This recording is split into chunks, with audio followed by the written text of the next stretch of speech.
Relax and listen to the voice. Well, hello again, everyone. We're back with more scary legends. This time, these legends only originate from the United States of America. Like this video, subscribe to the channel, and turn on notifications, and then make sure your doors are locked, make sure that you've checked under your bed, and enjoy. From an unknown city in New Jersey. According to the legend, there's a certain road in Watchung, New Jersey, and that road is known as 13 Bumps Road. It is a long and winding road, and when you drive up it, there are 13 large bumps in the middle of the road.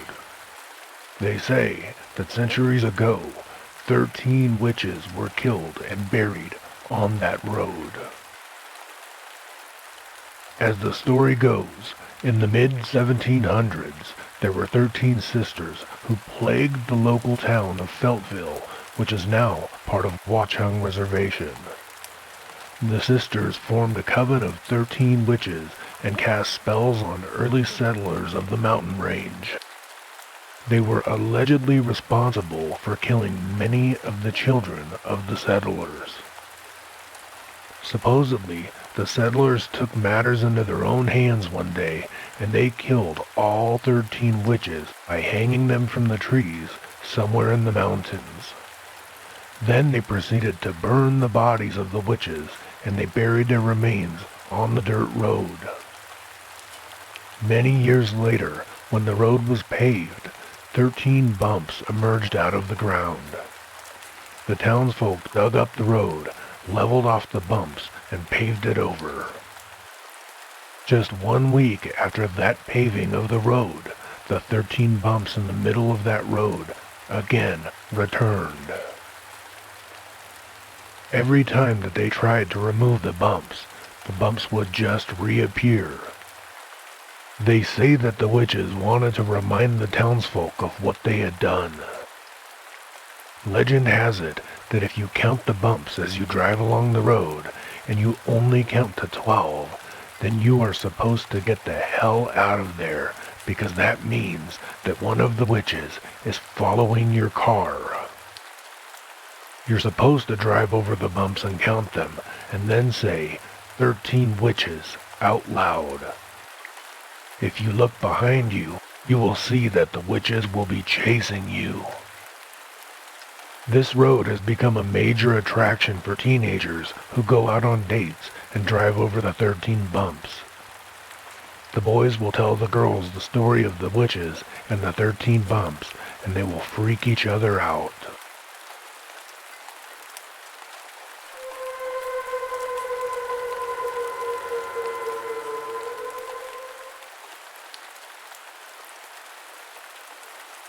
From Chicago, Illinois. Back in 1930, a young woman named Mary attended a dance and had an argument with her boyfriend. Mary then ran out into the night and hitchhiked down Archer Avenue on that cold winter night. She was hit by a car and killed on impact, and the driver fled the scene of the accident. Mary was then buried in Resurrection Cemetery, and ever since then, her ghost has been spotted walking down Archer Avenue and also at the ballroom where she danced that fateful night. People who see Resurrection Mary say that she is a young, blonde-haired, blue-eyed girl dressed in a long white ball gown and dancing shoes. Some drivers claim to have actually stopped and let her into their cars. Those who say they have done so claim that her skin is cold and clammy to the touch. Mary always asked them to let her out at the cemetery gates, and then she suddenly disappears into thin air. In 1976, a passerby called the police after noticing a woman who appeared to be locked inside Resurrection Cemetery. When the police arrived, the woman was nowhere to be seen, but there was physical evidence that the bars on the gate were bent apart. Not only that, but her ghostly handprints were allegedly embedded in the bars.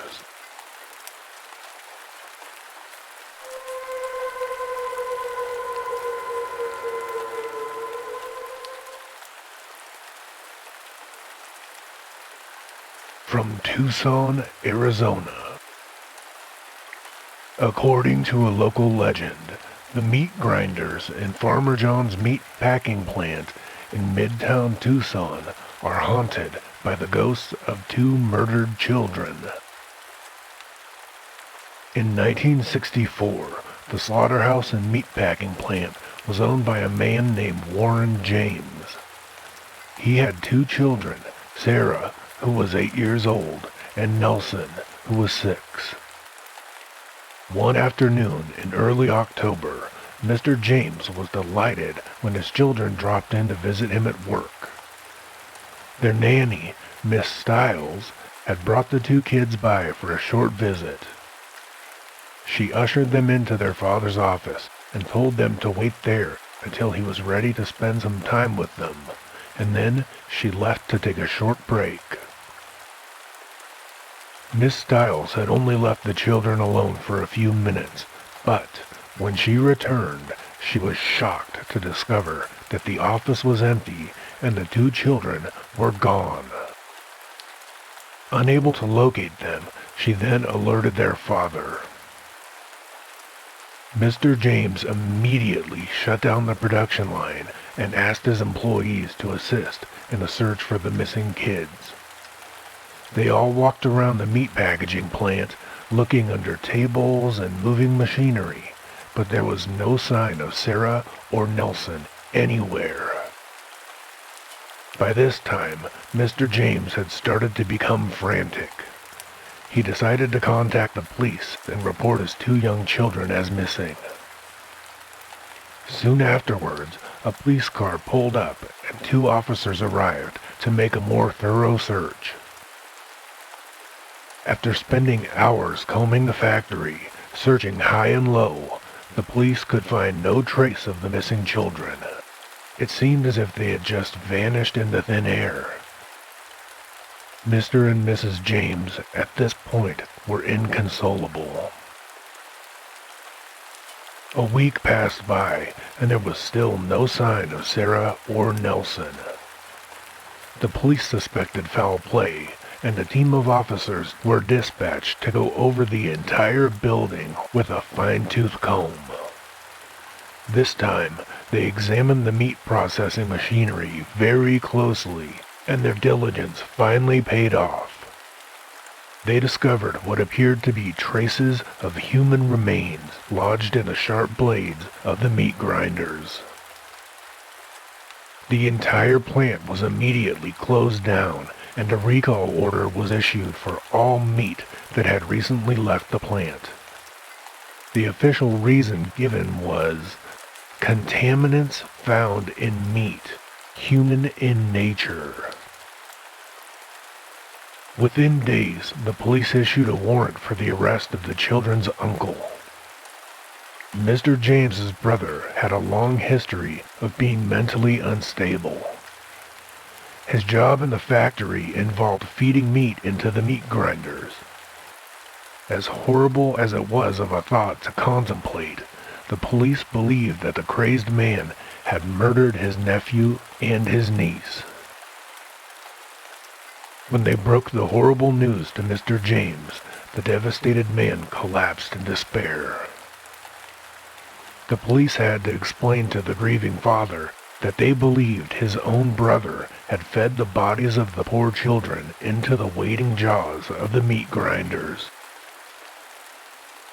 A few days later, even though the remains of Sarah and Nelson had not been recovered, they were officially declared dead. Due to the horrific publicity, no one was willing to accept meat from the factory, and it soon thereafter went out of business.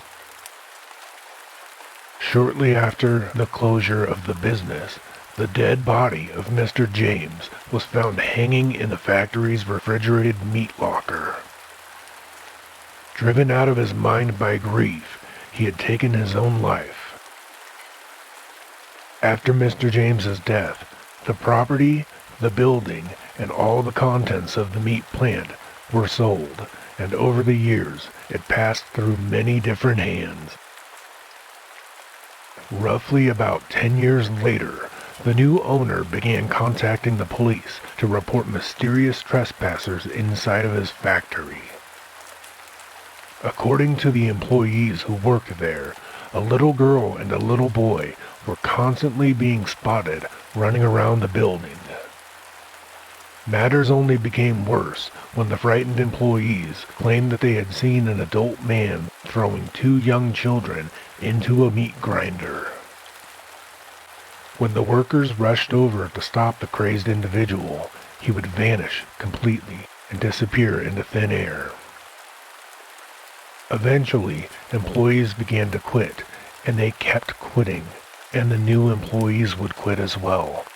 They all kept quitting. They refused to work at the plant, saying that they felt that it was haunted. Soon after this, the factory was abandoned and left to fall into ruin. However, that was not to be the end of the strange incidents.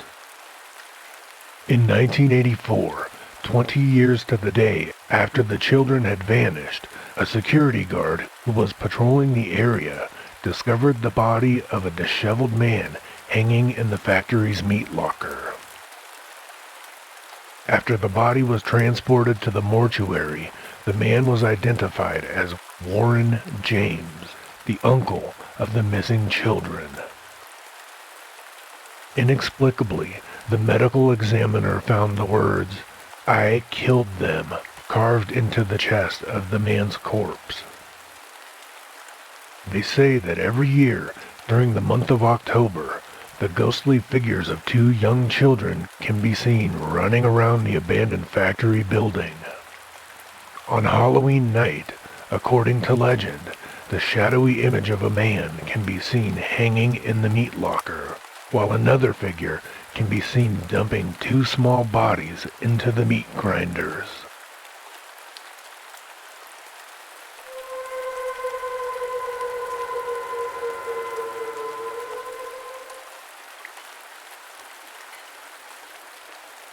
From an unknown city in New Jersey. There is a group of abandoned houses in New Jersey that locals now refer to as Demon's Alley. According to legend, a horrible murder took place there. Back in the 1980s, a number of families lived in this neighborhood. One day, a strange man moved into the largest house. Soon afterwards, according to the legend, the man became the victim of a number of malevolent pranks. The families in the neighborhood denied any responsibility, and they told the man that it must be mischievous teenagers who were coming into the area and perpetrating the pranks. But the strange and disturbing pranks continued to plague the small community. Some of the families found that their pets had disappeared. Some people would wake up to find dolls with their heads cut off, lying on the road and on their lawns outside of their houses. Others claimed to have had their telephone and power lines tampered with. The man from the largest house asked his neighbors for their support and suggested that they all have a community meeting inside of his house. His neighbors agreed, and on the designated night, everyone gathered in the man's house to discuss the unexplained events. But little did they realize that the man was the leader of an evil, satanic cult. He had been committing the pranks himself in order to gain the sympathy and the trust of his neighbors. Legend says that the man finally managed to lure all of the unsuspecting families down to his basement for the neighborhood meeting. Once all of the adults and kids were gathered downstairs, the man gave a signal, and all of a sudden, cult members emerged from their hiding places upstairs. The cult members then stampeded into the basement and proceeded to massacre every member of the town who had showed up. There were no windows or exits in the basement, so the people there had no chance to flee. They were all murdered in horrible ways, and their bodies were left in the basement while the cult members made their getaway. Today, the houses are abandoned, and the windows and doors are all boarded up. The murdered family's possessions and belongings are supposedly left just as they had been on the night of the murder. Their furniture still sits there, gathering dust. Some of their TVs are still switched on. Their clothes are still hanging in wardrobes, and some of their kitchen tables are still set with the rancid remains of food that they were supposed to have for dinner. Supposedly, the satanic cult members were never caught, and today, local people call this area Demon's Alley, but they refuse to talk about the incident, most likely trying to pretend that it never happened. And for anyone who's feeling adventurous, here's a note. You should not try to visit these abandoned houses, as there is a security company that has been hired to patrol the area, and the police are vigilant about arresting those who trespass, and the houses themselves are in a state of disrepair and could be dangerous to enter. And who knows, maybe the cult members are still lurking in the area, just waiting for another victim.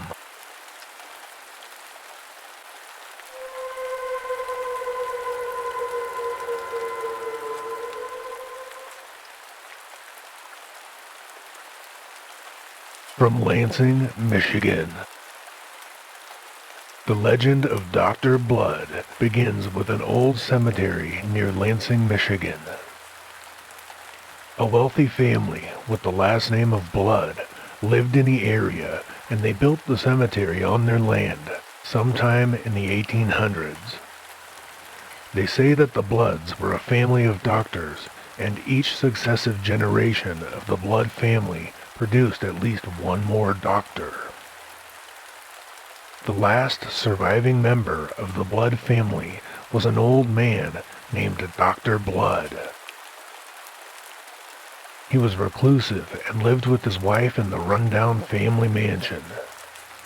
The couple kept to themselves, and neighbors rarely saw them. Kids in the area were afraid of the old ramshackle mansion beside the graveyard and gave it the nickname Blood House. As often happens when there's a scary old house in the vicinity, a legend grew up around Blood House. Kids who lived close by began to spin stories and spread rumors. They said that Dr. Blood had murdered his wife. According to the legend, he had killed her with a shotgun and then chopped up her body with an axe. When he was finished, he hung himself from a crooked tree in the cemetery. The story was that the cemetery was now haunted by the ghosts of Dr. Blood and his wife. The parents of the children always said that the rumors were untrue, of course, but all of the local children and teenagers still believed in them. One Halloween night, the moon was full and it lit up the night sky. Fog rolled in from the nearby lake, and it coated the grounds as it drifted over the cemetery. A group of friends, 2 boys and 2 girls, decided to go out to the old cemetery at midnight. They had heard the legends and believed that the cemetery and the house were abandoned. The atmosphere that night was dark and foreboding. By the light of the moon, they could see the old gravestones. Some had been toppled over, and others were broken. The cemetery was overgrown, and the weeds were about knee-high. The group stepped through the rusted iron gates and saw a sign hanging above them that read, "Blood Cemetery, keep out." One of the teenagers had made a plan to play a prank on the others. He had taken one of his mother's old white nightgowns, and when no one was looking, he hung it from the crooked tree in the cemetery. However, before he could put his plan into action, he heard one of the girls let out a blood-curdling scream. Once she had calmed down enough, she said that she had seen a ghostly figure moving behind the gravestones. To her, it looked like an old woman in a red nightgown. The figure appeared to be headless and armless, and the girl said that it was coming right towards her, and then it suddenly just disappeared. The other teenagers thought that the girl was just being dramatic, playing a prank on them, or making up stories just to get attention. The boy who had hung the nightdress from the tree looked around and found that it was gone. Feeling a little bit spooked, to say the least, the teenagers started to make their way out of the cemetery. One of the boys then dared the other to break into the blood house. The boy who was challenged agreed, assuming that the old mansion was abandoned. The boy walked up to the old mansion and climbed into a window as his friend stood in the cemetery watching and waiting for him. After about an hour had passed, the boy had not returned, and his friends began to get very scared. Too afraid to investigate the menacing-looking house on their own, they jumped back into their car and they headed to the nearest police station. When the kids told the police what they'd been doing, the officer on duty said, "Don't you kids know any better? Old Dr. Blood lives out there, and he doesn't like anyone trespassing on his property." The policeman then drove out to the cemetery, with the teenagers following behind in their car. When they arrived, they were shocked to see that the old mansion was ablaze. The policemen called the fire department, and they tried to put out the fire, but it raged on out of control, and Bloodhouse, that night, was burned to the ground. When the flames were finally quenched, the firemen sifted through the rubble, and they found the charred remains of the teenage boy who had gone into the house. The other kids were absolutely devastated by the death of their friend, and they watched in horror as his burned corpse was carried out of the ruins. The most disturbing thing was that the boy's hands and feet had been tied with rope. Beside him, they found a shotgun and a bloody axe. In the morning light, the police searched the cemetery and found a freshly dug grave, but it had no headstone. When they unearthed it, they found a pine coffin. Inside of that coffin lay the headless body of a woman. She was dressed in a red gown, and her arms, legs, and head had been cut off. When the police brought the body back to the lab for testing, they discovered that it was Dr. Blood's wife. The remains of Dr. Blood were never found, and no one knows what happened to him. Ever since then, they say that the ghost of Dr. Blood roams the cemetery at night, with a shotgun in one hand and an axe in the other. They say that his ghost kills anyone who visits the cemetery on Halloween night. Allegedly, one boy went out to Blood Cemetery, and he saw the ghost of an old man wandering around the graveyard as if he were lost. Another boy claims to have seen a ghostly apparition of a man carrying a dead body. According to him, the body appeared to be headless and armless. Another group of teenagers were exploring Blood Cemetery at night when all of a sudden they heard a shotgun blast. They panicked and ran back to their car and found that the windows of their car had all been shattered. They jumped in the car and left, extremely frightened, and they vowed that they would never go back. Another story has a teenage boy who went out to Blood Cemetery on a motorcycle ride. His girlfriend was sitting on the back of his motorcycle. After taking photos in the old graveyard, they left. On their journey back, The motorcycle is said to have went out of control and crashed into a tree. The boy suffered only minor injuries, but the girl was paralyzed from the waist down. They say that even today, she is only able to walk with the aid of crutches. In 1989, two high school girls wanted to have some fun on Halloween night.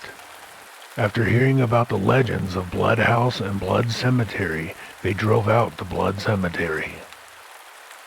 From the records of first responders, their car must have gone out of control and plunged into the nearby Round Lake. Both girls were trapped inside of the car and drowned. At some point, the county put a fence up around the cemetery with razor wire strung along the top to keep vandals and trespassers out. If you're ever out on Round Lake Road and you see a full moon rising, do not visit Blood Cemetery. People say that when they go there at night, they get the distinct feeling that something is there, watching them. Most teenagers in the area have only one rule, and that is, never ever go to Blood Cemetery alone. They say that if you go there by yourself, you'll never come back.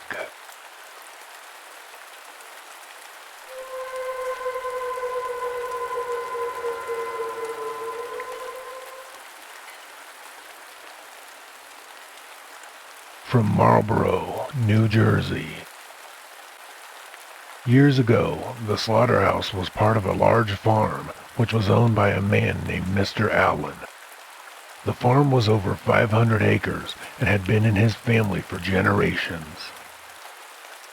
The state government decided to build a psychiatric hospital in the area, and they chose Mr. Allen's farm as the location where they would build.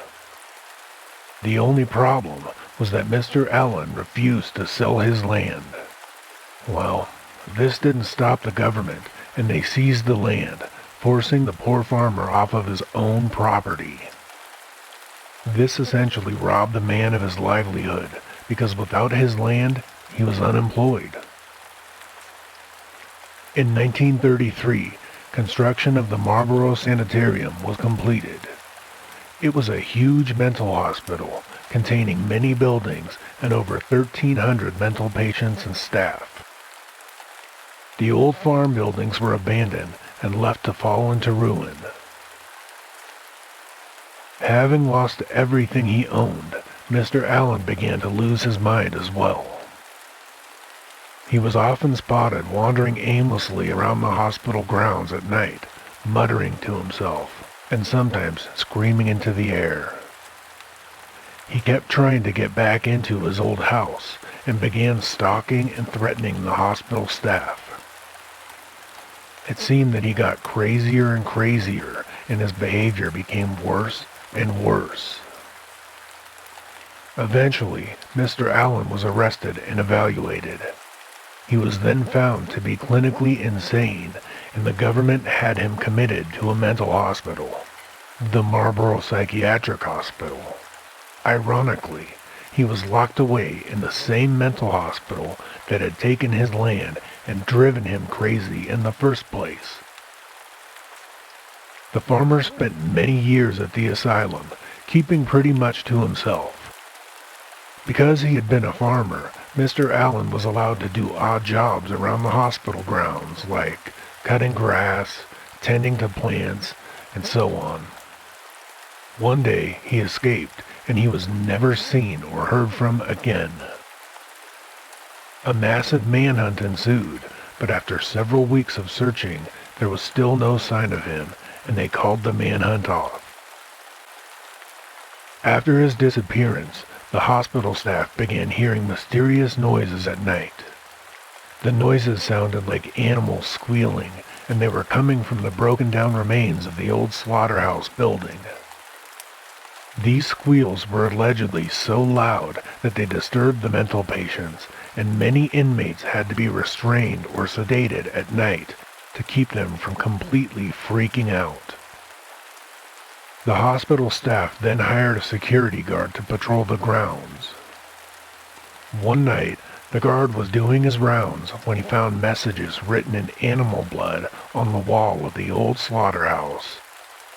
One of the messages read, "I see you all, and tonight all will die." After reading this, the guard then returned to the hospital and reported what he had found. After that, he went back out to continue his rounds. When morning came and the hospital staff had failed to receive any further reports from that security guard, some of the staff were sent out to check the grounds and the slaughterhouse. The staff wandered around, looking in bushes, looking behind buildings, and calling out the security guard's name, but there was never any sight of him or any answer. At some point, they decided to open the huge steel door of the slaughterhouse's meat freezer. When they laid eyes on the grisly spectacle that lay within, some of them fled in terror, some fainted, and others began throwing up on the spot. There, hanging from a hook, was the blood-soaked body of the security guard. He was still wearing his uniform, but he had been decapitated. On his shoulders, where his head used to sit, someone had placed the severed head of a pig. The security guard's murderer was never caught, but everyone in the area suspected that it was Mr. Allen. The crazy farmer was never heard from again, but according to the legend, his ghost still roams the grounds in search of trespassers. Some say that he sits in the attic of the old slaughterhouse at night, staring out over his land through a hole in the crumbling roof. People who live close to the old farm still hear the faint sound of squealing animals coming from the ruins of the slaughterhouse. In 1998, the mental hospital was investigated and closed down by the authorities due to claims and investigations of patient abuse. Sometime around 2004, the slaughterhouse was demolished, and all that remains today are piles of rubble.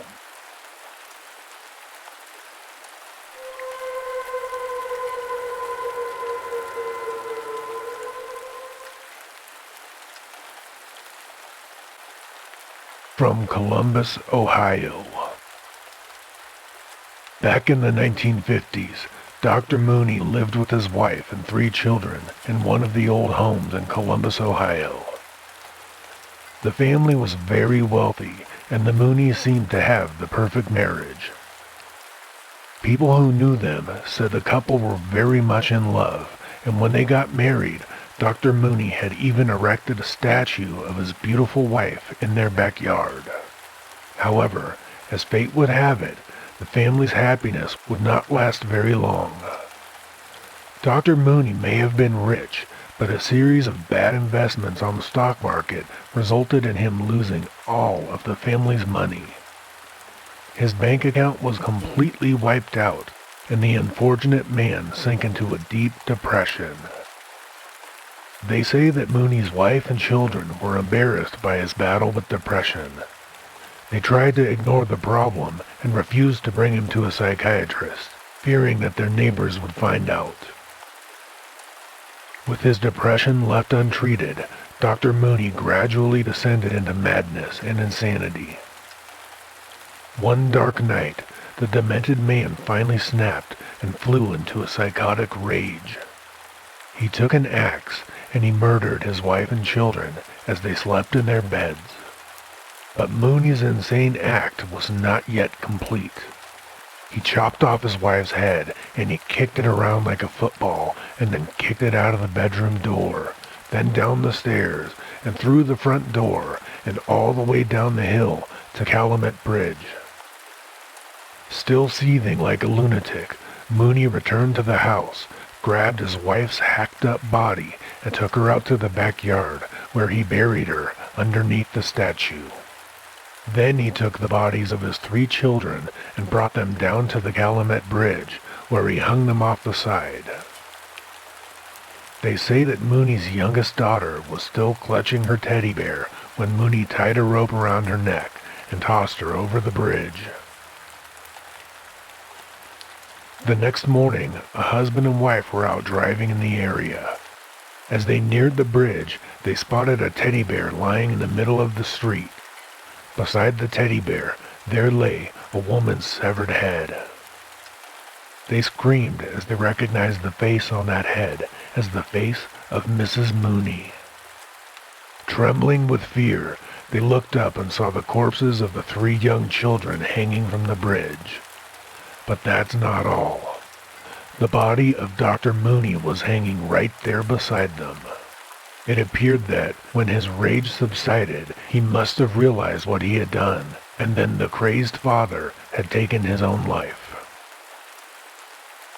Today, people say that if you go under the bridge on Valhalla Road at night, and you look in the water on the right of the road, you will see the reflection of the ghostly hanging children. The old Mooney Mansion is supposed to be haunted too, and the husband's ghost is said to inhabit the upstairs bedroom in which the murders took place.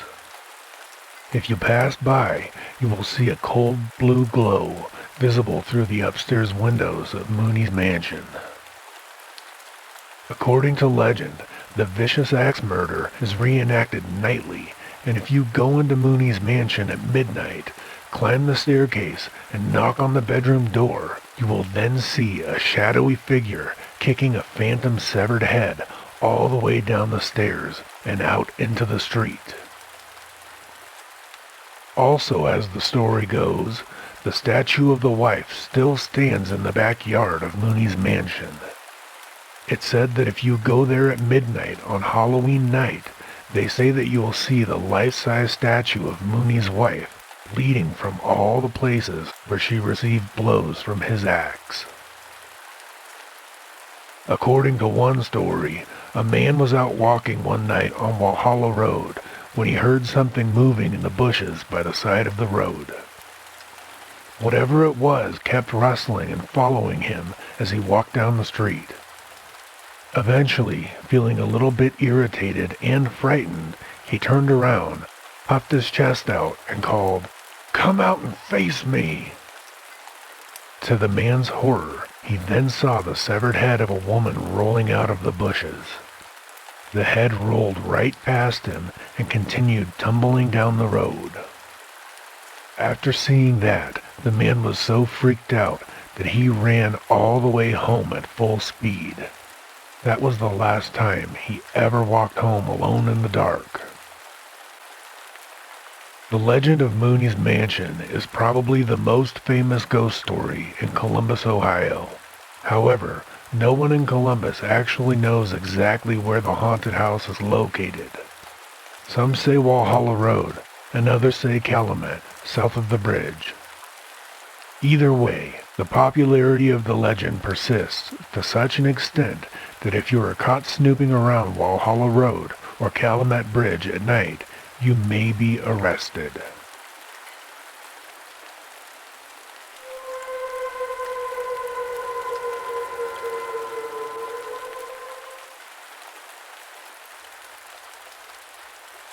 From Marion, Kentucky. Years ago, back in 1916, a woman named Mary Louise Ford and her 5-year-old daughter, Mary Ellen Ford, were living in Pilot's Knob.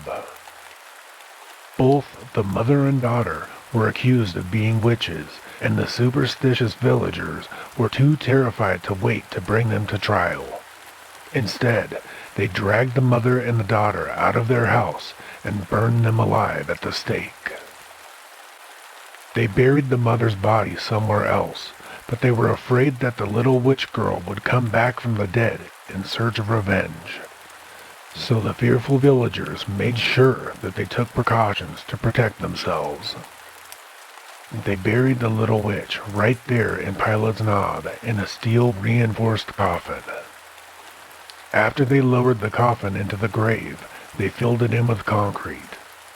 They then put gravel all over the top and built a metal fence all around the gravesite. This fence was made from interconnected white crosses, which the villagers believed would keep the ghost of the little witch trapped inside. According to legend, The little witch's ghost paces back and forth behind the fence. They say that she is still searching for her mother, who was buried elsewhere, but she cannot escape the confines of the fence.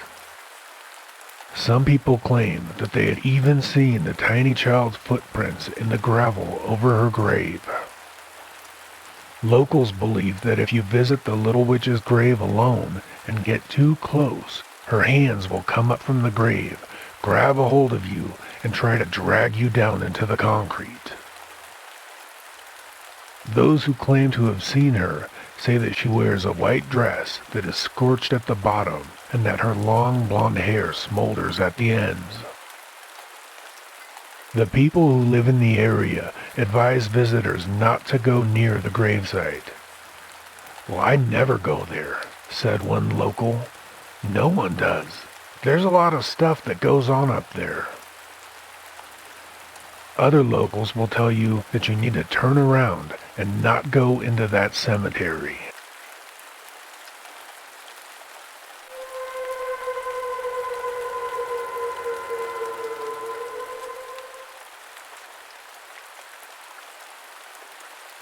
From Peapack and Gladstone, New Jersey. Blairsden Mansion is famous because of a scary legend associated with the old building. As the story goes, a terrible mass murder occurred there, and ghosts haunt the grounds to this very day. Blairsden was built in 1903 by a stock market tycoon named Clinton Ledyard Blair. Upon his death in 1949, his heirs were unable to afford the upkeep, so the mansion was sold to an order of nuns, the Sisters of St. John the Baptist. They say that the nuns ran an orphanage on the property. There were 25 nuns and 25 orphans living in the mansion. During the many years that they lived there, the nuns rarely had any contact with the outside world. Local people would go on to say that the nuns were very quiet, generally avoiding the public and only allowing the occasional visitor inside of the grounds. According to the legend, there was a private bridge behind the mansion that provided access to the mansion's back door to allow for deliveries. A local grocery boy delivered groceries to the mansion every week. When he arrived, the Mother Superior would be waiting at the back gate to meet him. One week, she didn't show up. The grocery boy figured that she had just forgotten, so he left and came back the next week. When she wasn't there a second time, the boy got concerned, went back to the store, spoke to his supervisor, and then they called the police. The police visited the property, and what they had found inside was a horrible, bloody massacre. The torn up, dismembered bodies of the nuns lay strewn about the old mansion. Each and every nun was torn to pieces except for the Mother Superior. To this day, no one knows for sure who or what killed them. A search of the grounds revealed something even more horrific. The police discovered the bodies of 25 orphan boys and girls floating in the lake. They had all been drowned. According to the legend, the police were never able to solve the mystery, but after the horrible discovery of so many dead bodies, rumors began to circulate among the locals in the area. There were some who said that the Mother Superior had renounced Christianity and had become involved in practicing pagan rituals. They say that she became obsessed with one thing in particular, child sacrifice. According to this, one day she had taken all of the orphans down to the waterfall and pushed them over the edge, one by one. Never having learned how to swim, all 25 of the orphans quickly drowned. Afterwards, the Mother Superior returned to the mansion and told all of the other nuns what she had done. She then went on to tell them that she wished that they would convert to her new pagan religion. When they refused, she tortured and killed her fellow sisters, along with a group of guests who were there visiting at the time. After she had finished, the crazed Mother Superior then killed herself. The legends say that there are two ghosts who now haunt the path leading from the back gate to the back steps of Blairsden Mansion. The first is the ghost of a mentally disabled man who was visiting Blairsden at the time of the massacre.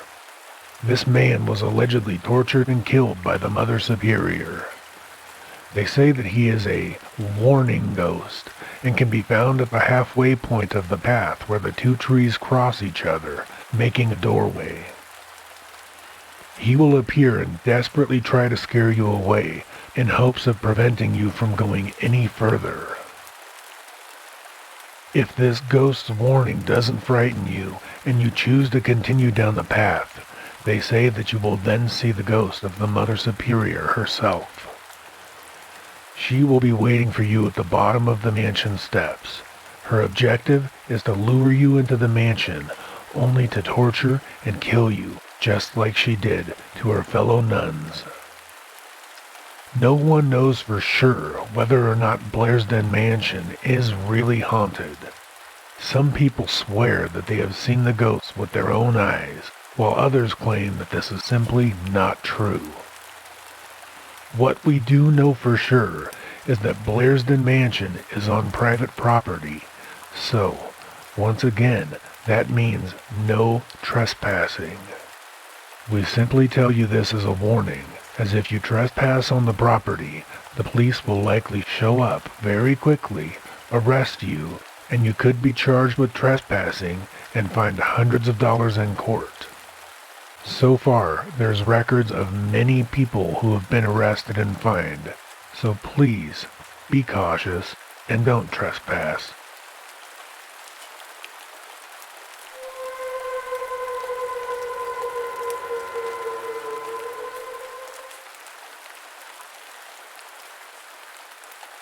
From the coastal plain region in Virginia.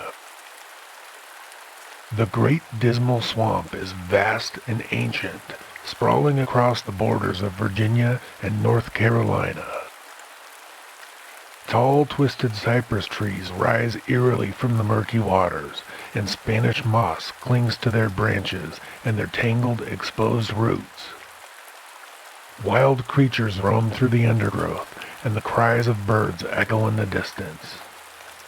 Desolate wilderness extends as far as the eye can see, and the entire area is bathed in a strange green glow. At the very center of Dismal Swamp lies a moss-green tarn called Lake Drummond. It was named after William Drummond, who went exploring in the swamp with a group of hunters. The only one who came back from that doomed expedition was William Drummond.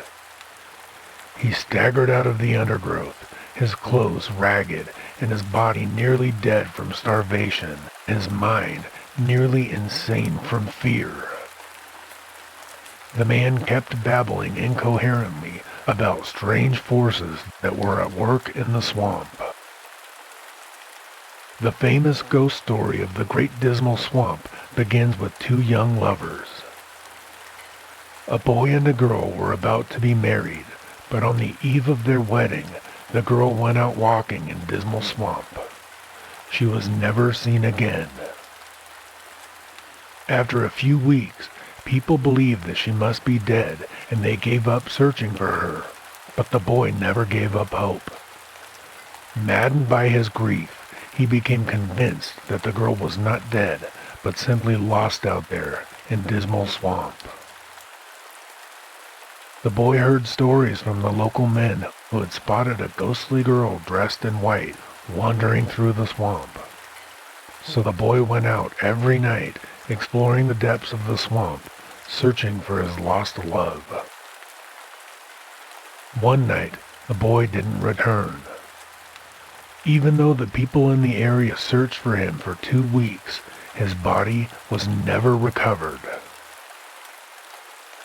Through the years, many hunters and fishermen claim to have seen the ghostly young girl paddling a white canoe through the swamp at night, lighting her way with a firefly lamp.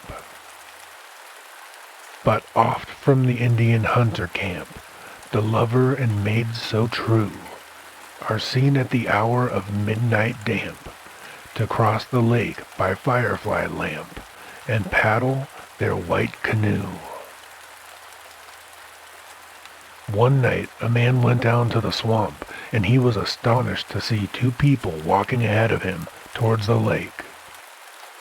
He noticed that they were wearing very odd clothing. The woman was wearing a long dress, and the man was carrying a fishing pole.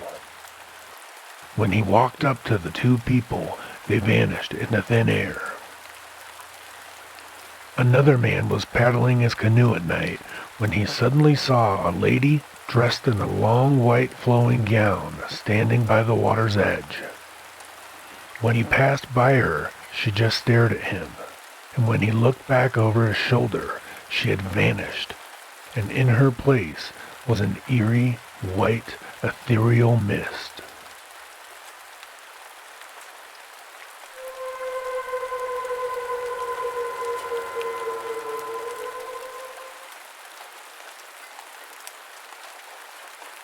From Warren County, New Jersey.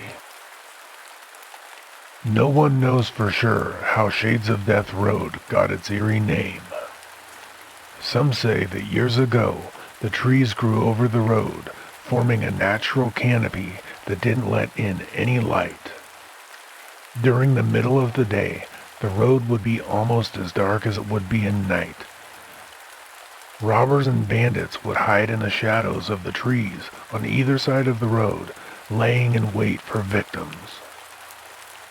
When a traveler came along, the thieves would spring out of the darkness and cut their throats, and then they would rob them and make off with all of their valuables.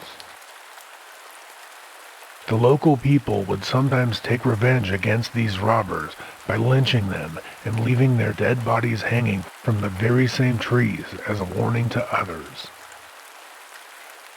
Today they say that the vines growing on the trees resemble nooses hanging from tree branches. According to some legends, in the 1920s and 1930s, there were a number of brutal murders that took place along this road. One man was a tinker, which was a term used for a pot and pan salesman, and that man had a horse. He and his horse were murdered, and their dead bodies were discarded by the side of the road. They say at night you can still hear his pots and pans rattling in the wind. Another man was found dead inside of his car. He had been hit over the head with a tire jack, and his money was stolen. There was also a woman who beheaded her husband and then buried the head and the body on different sides of the road. A local resident named Bill Cummins was shot, and his corpse was buried in a mud pile. The murder of Bill Cummins was never solved. Shades of Death Road is full of dangerous twists and turns.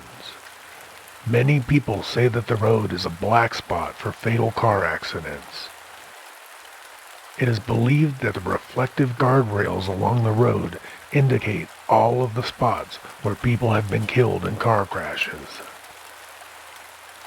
Another legend is about a ghost who was a 9-year-old girl walking up and down the side of the road at night.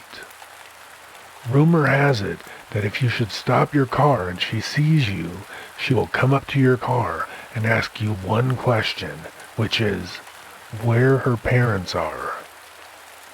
If you do not answer her, or if you drive away, they say that you will die in 40 days. You must give her an answer, even if you do not know. Just point off in some direction and she'll be on her way. No one knows what happened to this girl, but it's suspected that she was kidnapped from her parents and killed right there on Shades of Death Road. Another murder that supposedly occurred here was the murder of a 15-year-old girl. Apparently, she was dating a boy who had a lot of mental problems. One night, he invited the girl and her friend to go hiking in the woods.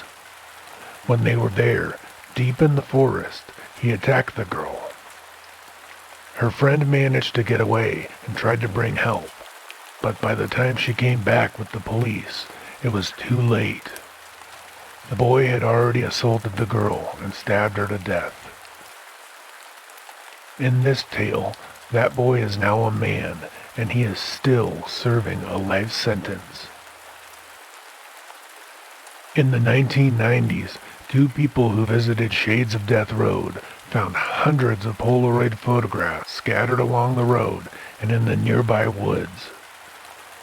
They gathered up the photos and contacted a magazine called Weird New Jersey Magazine.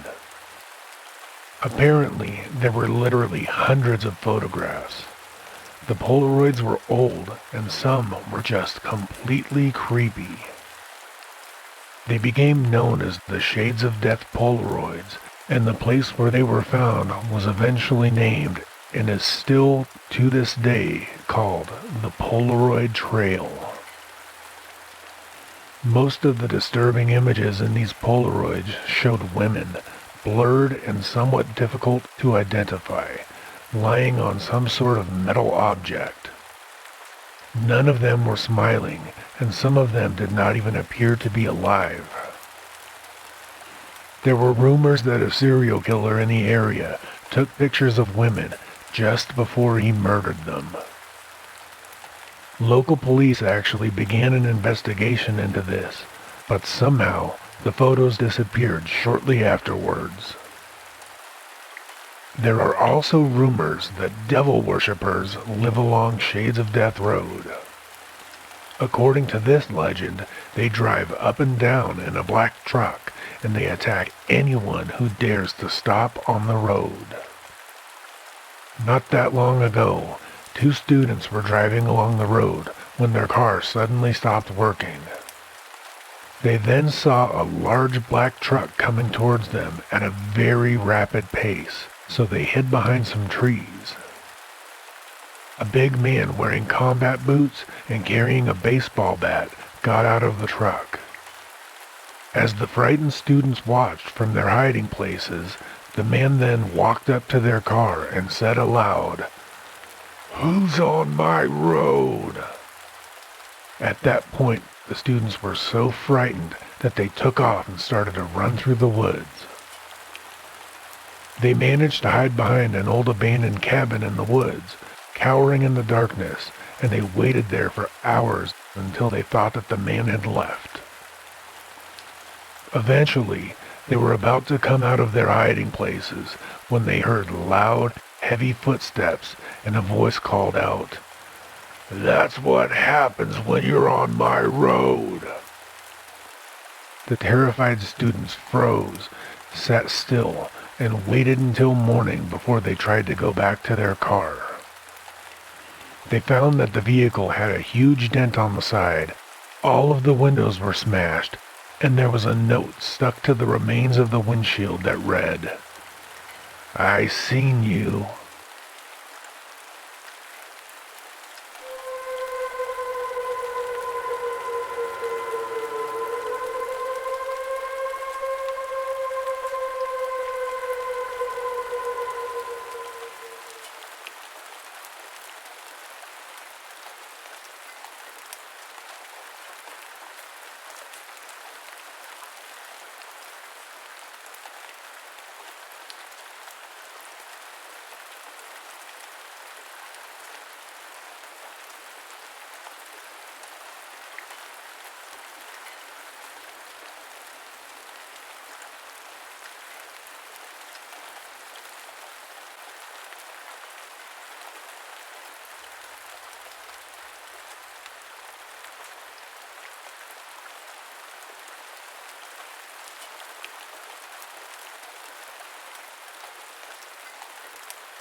Well, alright everyone. Although it's a little bit shorter than our normal length, we hope that you've enjoyed this episode. While doing our research, we found quite a number of scary legends based in the United States, so we are going to follow this up with the second part. It should come fairly soon, so check out some of our other videos while you're waiting. And until the next one comes, take care of yourselves and have sweet dreams.